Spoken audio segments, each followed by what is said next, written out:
Hello there and welcome to the Fragmentality. I'm Aaron and thank you for joining me.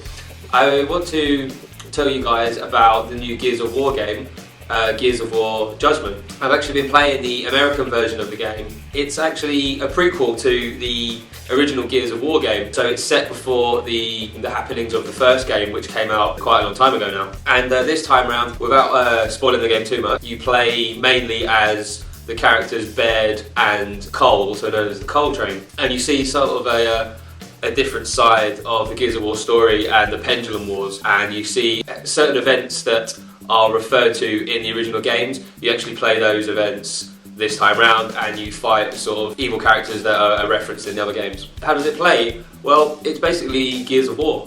It hasn't changed at all from Gears of War 3, which I personally think was the best in the franchise. What has changed, the mechanics of the game are exactly the same. It's run and hide behind cover and shoot the evil characters known as the Locusts. What's different this time around, however, how to explain, is like the levelling up of your character is not exactly a new thing, but it's different this time around. You have optional missions during the main campaign, and if you choose to take these missions, then you can level up faster. And if you die or get knocked, if you're downed, then your score essentially becomes less.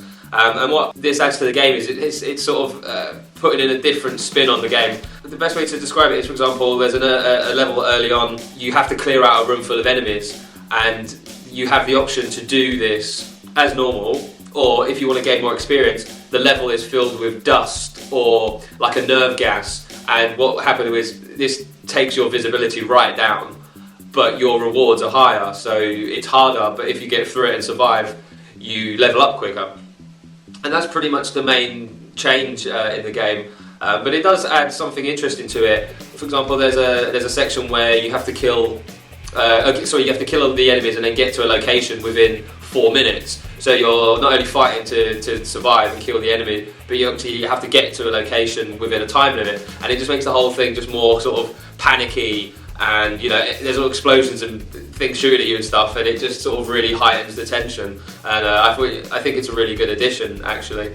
But unfortunately that's pretty much it for the new additions. It's basically just more Gears of War. The game, it looks good, the graphics are good, but it is starting to show its age. The only thing different to the other Gears of War games is that when you're in outdoor levels, for example, the architecture is a lot more sort of grander and a lot more detailed. But for every sort of big, nice level outdoors, you're always having to go into sort of dingy sewers and sort of like libraries and things like that, and desolate streets just become a little bit sort of mundane, but the outdoor huge levels are really nicely designed. There's new multiplayer modes, but they're not particularly that interesting. They have a mode where executions are taken out and stuff like that, and for me the best mode is the classic Horde mode, which is still here. So there isn't really anything new, to be honest, but I kind of like that because I want a Gears of War game. I just want more Gears of War, and that's exactly what this is.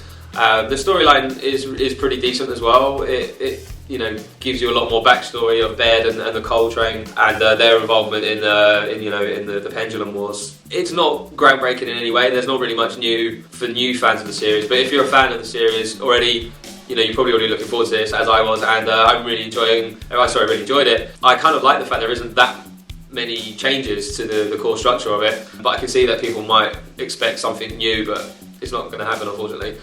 So for that reason, I did like it, and I'm going to give it a 7 out of 10.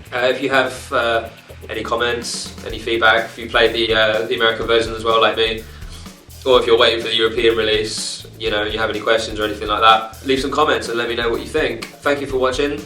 This has been The Fragmentality, and you've been watching Aaron. Thank you.